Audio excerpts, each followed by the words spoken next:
વિચાર કરતું નથી. હકીકત સાસરિયામાં આવતી દીકરી બાપના ઘરેથી શું લાવે? એના કરતા બધું મૂકીને આવી છે. માં, બાપ, ઘર, સમાજ આ બધું જ મૂકીને આવી છે. આ વસ્તુનો સમાજમાં કોઈ વિચાર કરે ને તો દીકરીના સંસારમાં સુગંધ આવી જાય. હકીકત નવી વહુનું સાસરિયામાં આવું એ નવા બાળકનો જન્મ દેવા જેવો છે. અત્યાર સુધી બાપના ઘરે હતી કઈ ચિંતા ન હતી. હવે નવા ઘરમાં ચાલતા શીખવું પડશે. જો સાસુસરા કે ઘરના સભ્યો આમ ખ્યાલ કરે તો દીકરીના જન્મ થતા પિતાને ત્રીજી અશ્રુભીની આંખ મળે છે, જે તેના દિલમાં છુપાયેલી હોય છે.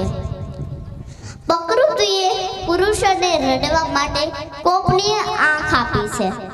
દીકરીની વિદાય